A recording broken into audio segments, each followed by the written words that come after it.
মা মা, আমাদের ঘরের এক কোণ দিয়ে জল পড়ছে, বই খাতা সব ভিজে যাবে, দেখো। আরে বাবা রে বাবা, এই দিকটা ঢেকে দে আগে। তোমার বাবাও এখনো মাঠে গেছে, সে তো এখনো ফিরলো না, কি যে করি।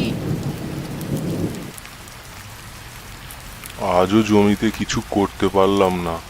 জল একেবারে সব ভরে গেছে সব জায়গায়। এইভাবে যে আর কতদিন চলবে, হে ভগবান।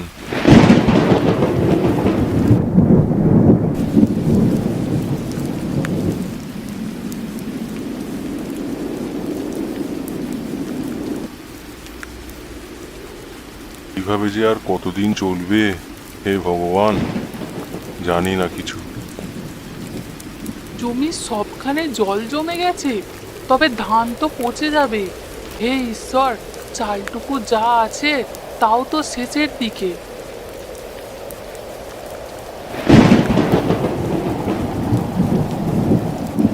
মা মা, আমার খিদে পাচ্ছে, খেতে দাও না, খিদে পাচ্ছে, খেতে দাও না, ও মা, খেতে দাও না। তুই কাঁদিস না বোন, মা আমাকে ভাত দিয়েছে। এটা আমরা দুজনে ভাগ করে খাবো, আয়।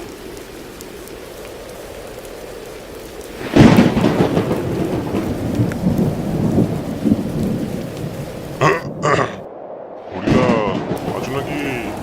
হরিলা, হরিলাল, আছো নাকি?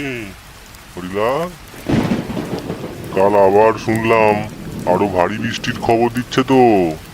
নিচু জায়গাগুলো সব বসবাসের জন্য একেবারে বিপজ্জনক হয়ে যাবে, শুনছো?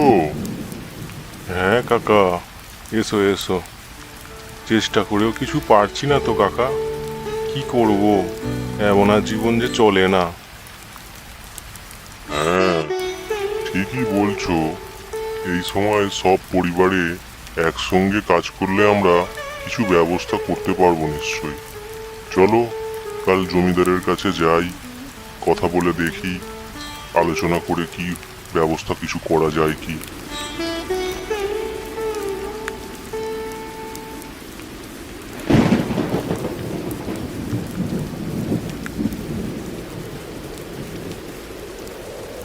ছেলে মেয়েগুলো ভীষণ কষ্টে আছে, তারা তো কিছু বোঝে না, তাই তারা শুধু কেঁদেই মরে। কি করব কিছু বুঝতে পারছি না, বন্যায় যে সব ভেসে যাচ্ছে। মা, আমি বড় হয়ে অনেক টাকা রোজগার করব, আর গ্রামের বাঁধ মজবুত করব, যাতে প্রতি বছরে বন্যায় ফসল নষ্ট না হয়। তখন তোমাদের কাউকে কাঁদতে দেব না। হ্যাঁ, এই ছেলেটাই আমার একমাত্র। এই ছেলের কথাতেই আমি ভরসা পাচ্ছি। হ্যাঁ বাবা, তুমি অনেক বড় হবে, বড় হয়ে অনেক টাকা রোজগার করবে, আর গ্রামের সমস্ত মানুষের দুঃখ দূর করবে।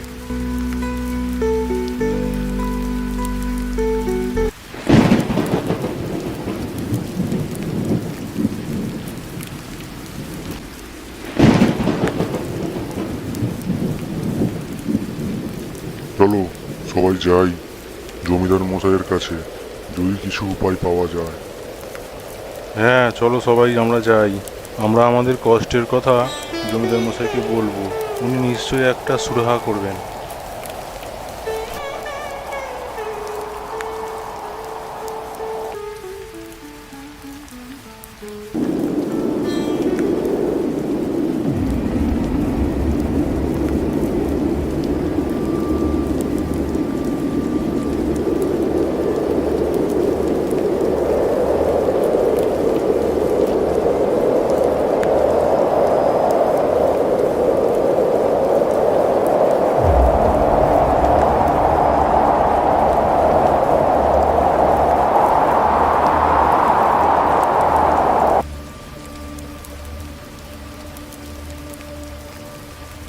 ওগো, জল যে একতলা পর্যন্ত ডুবিয়ে দিল, বৃষ্টি অনবরত হয়েই চলেছে। এমন দুর্দিন হলো, সব জমি ক্ষেত মাঠ ডুবে গেছে। গ্রামের মানুষরা অনেক কষ্টে আছে, ওদের দুমুঠো অন্ন জোগাবার মতো অবস্থা নেই। এমন চলতে থাকলে গ্রাম যে শ্মশান হয়ে যাবে। আহ গিন্নি, তোমার এই পরোপকার নীতি রাখো তো।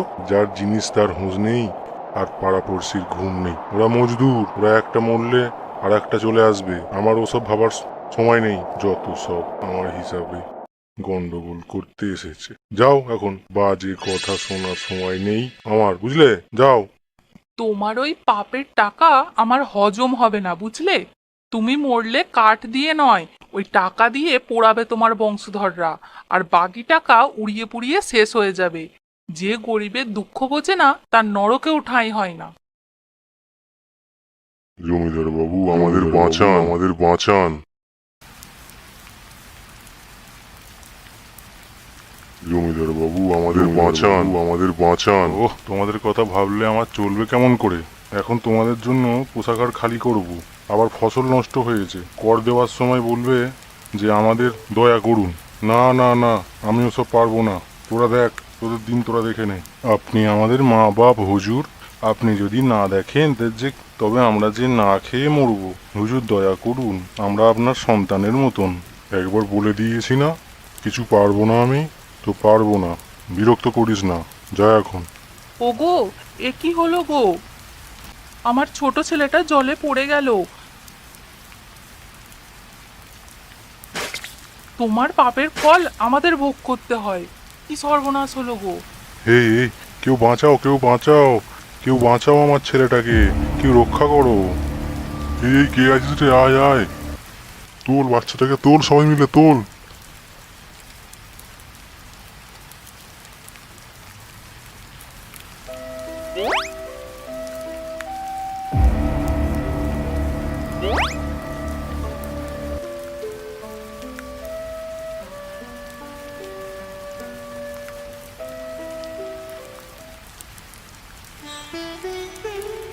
এই নিন গিন্নিমা, আপনার সন্তান, আপনার ছেলে। হ্যাঁ, না না, তোমরা আমার চোখ খুলে দিলে। আসলে ধনী গরিব বলে কিছু হয় না, ঈশ্বরের কাছে আমরা সবাই সমান। আমি গ্রামের সব মানুষের জন্য ত্রাণের ব্যবস্থা করব। যতদিন না পরিবেশ স্বাভাবিক হচ্ছে, ততদিন আমি তোমাদের লালন পালন করব। কি গিন্নি, খুশি তো এবার? আপনার মঙ্গল হোক কর্তামশাই, আপনার মঙ্গল হোক কর্তামশাই, আপনার মঙ্গল হোক কর্তামশাই।